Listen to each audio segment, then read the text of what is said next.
Hi everyone, welcome back to my YouTube channel. Yeah, I've been gone. Hey, it gets rough. Shout out to everybody who's consistent on these YouTube streets. It is tough. I've been busy, but I'm back, and as promised, I said I'll do a book review, and I'll be reviewing Nervous Conditions, written by Tsietsi. I must admit, it was a tough book for me to read because I could relate so much to the characters. I could relate to the themes that the book touches on. And for this review, I won't necessarily be looking at the storyline and how it goes, but I'll be talking more about the issues that she touches on, and she does that beautifully through her characters. Issues like feminism, which I struggle with myself, what it means to be a feminist. Is there such a thing as African feminism? What happens when feminism clashes with your African beliefs? Um, Issues of education. Whose education do we value? And what happens when your education clashes or is at conflict with your cultural beliefs or how you are raised at home? Issues of mental health, how we as Black people deal with mental health, issues around family dynamics in a Black home. So I'll be talking about some of those issues. So I'll just give a little explanation about the characters in the book and sort of set the setting. So when I speak about these issues, you understand where I'm coming from. So the main character who's narrating this book is Tambuza, aka Tambu. She's born into a poor family in rural Zimbabwe. She has an older brother and a mom and a dad, and she has an uncle, Baba Mkuru, who is seen as the successful man in the community because he is educated. He is married to his wife, obviously, and he has two children, Yasha and Chido, and they moved to the UK to do their masters, meaning their children grow up in the UK. And their introduction to education is in the UK, and then they move back to Zimbabwe. Um, when the book starts, it starts with the main character saying that she's very happy that her brother died. So when you read into the book, you find out that she couldn't go to school. When her uncle came back, they had an opportunity to send one of them to school because there was only enough money to send one person. And they choose the boy with the reason that he has to come home and alleviate the family from poverty. And this is where we are introduced to patriarchy and the feminist voice because she fights back. She wants to get educated. And I was not aware of the patriarchy and the feminism until I got into discussions with other people who read the book, because when I read it, I didn't see it that way.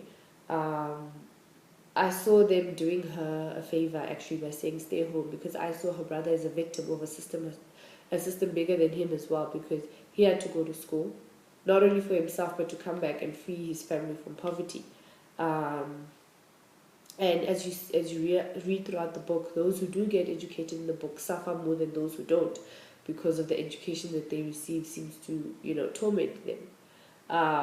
So when they chose not to send her to school and they told her to stay home, learn how to cook, how to be a wife, how to keep a home, I thought, yeah, do that. Who wants that burden of coming home and saving the family from poverty? And on top of that, you still expected to raise children if you want to. If you want to have a family, you're still expected to do all these things and save your family from poverty. So for me, I started to question what it means to be a feminist for me as an African person. Is there such a thing as African feminism?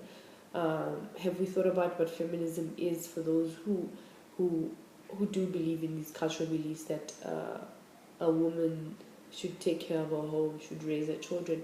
And I also wondered, when did having to do those things, when were they seen as second class, and the things that men do seen as first class?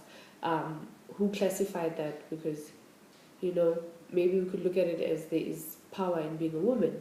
The roles that you do is just as important as the roles that the men do in order for everything to function together.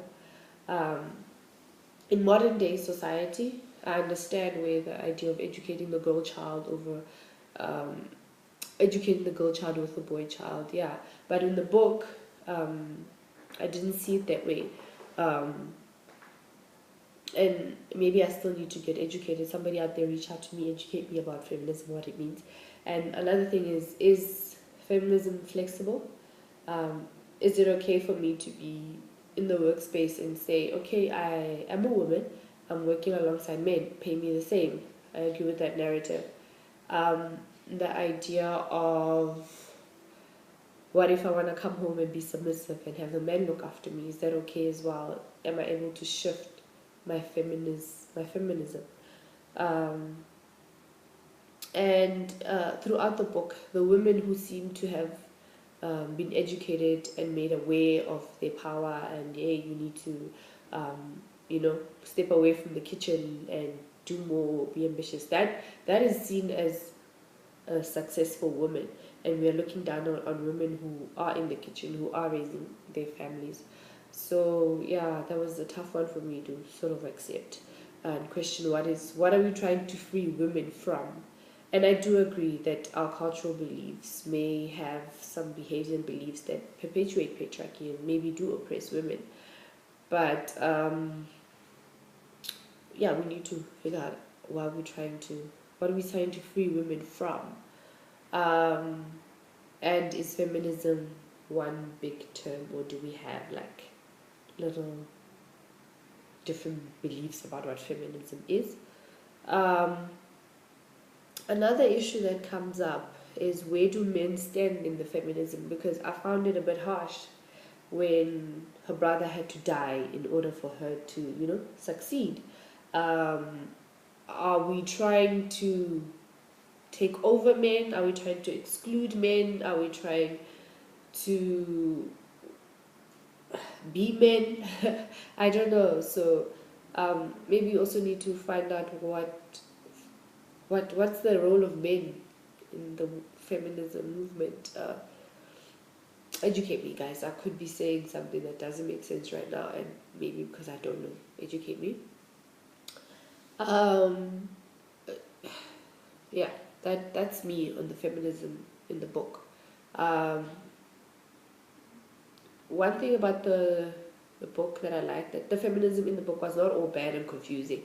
Like I said, it does free women from oppressive leadership. The idea that men need to lead. Yes, when we let you lead, don't use the power to oppress the woman. So I think she touches a bit on that in the book. Um, yeah. So read the book and tell me what you feel about feminism in the book and how you related to it. Moving on to another topic, education, yeah, which has been at the center of debates in South Africa, the idea of decolonizing, decoloniality, because what happens with the characters is that they go and they learn and they're exposed to Eurocentric education and beliefs and values, and then they come home and it conflicts with what their culture believes. Their education, their master's degrees mean nothing when they get back to Zimbabwe. So, which also goes back to the idea of feminism. If we had a decolonized education system, what would we as African people teach women their roles? Because I'm aware of the fact that I have boobs, the womb, comes with its roles that society expects of me, and because of a man being masculine and having a penis gives you certain roles. So how would we teach, you know, feminism or roles as African people? And decolonizing education is a very sensitive topic. It's not something that can be addressed today. It won't be solved, I don't think, in the next 5-10 years. I don't think so, because we have to look at the broader picture. The idea that just introducing language like that is decolonizing education is also a bit of a ambitious decision by the government, if you ask me, because excuse me, if you look at the economy, if you look at universities, if you look at how to be successful in South Africa and internationally, you need to learn in English, unfortunately. Um, so we need to find a way to get our languages to have the same value as English. I don't know. Or ask ourselves what we want to do with the languages. Maybe we should teach our languages to hold on to our values and um, our beliefs. It's a tough decision because you might end up disadvantaging children if you do not think critically about what it means to decolonize the education system. Just throwing languages at children may end up disadvantaging them.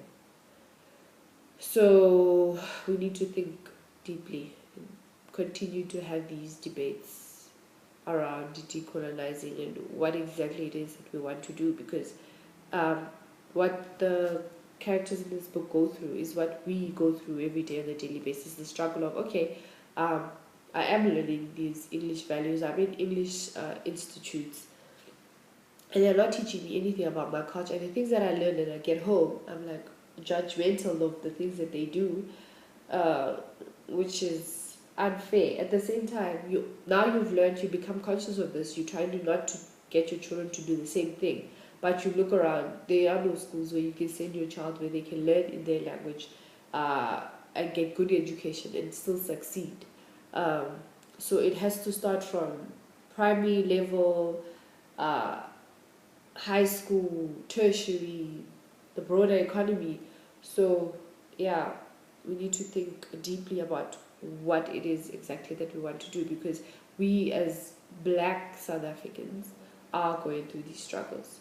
There seems to be no value in learning your culture or your language, and maybe the solution might be to have other people from other cultures learn your language the same way I had to learn English and Afrikaans, which is not my language, but because I needed to succeed, I learned it. I'm sitting here, I'm educated because I know English.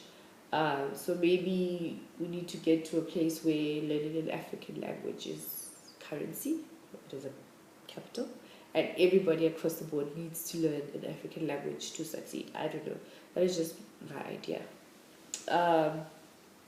Mental health, as Black people, we often assume mental health is not our thing. Depression is a white disease, bulimia is a white disease, schizophrenia is a white disease, which actually, we need to start changing those perceptions and how we as Black people deal with mental issues. We've seen increasing numbers of people committing suicide, so maybe we need to open up the spaces where people can be vulnerable and say, I'm depressed, not get the judgment or not get the told that they are bewitched, or no, it's not a Black thing, because some of the characters go through depression and do not get help that they need because of these beliefs that we have. So we need to revisit how we deal with mental health as Black people. I could ramble all about the book. Please read it. Tell me if you agree with me or you disagree with me. Hit me up. Queenkunta_K on Instagram, Twitter, Kani_Makahane. I hope you do pick up the book and I hope you read it. Those are the topics that stood out for me. I could say more, but my video is going to be too long. Thank you. I might do another video on this book because I think there's so many things I could discuss. So look out for more books that are coming. And my books are all written by Black women that I've read so far. Black women. So if you're into books written by Black women, stay tuned. Thank you.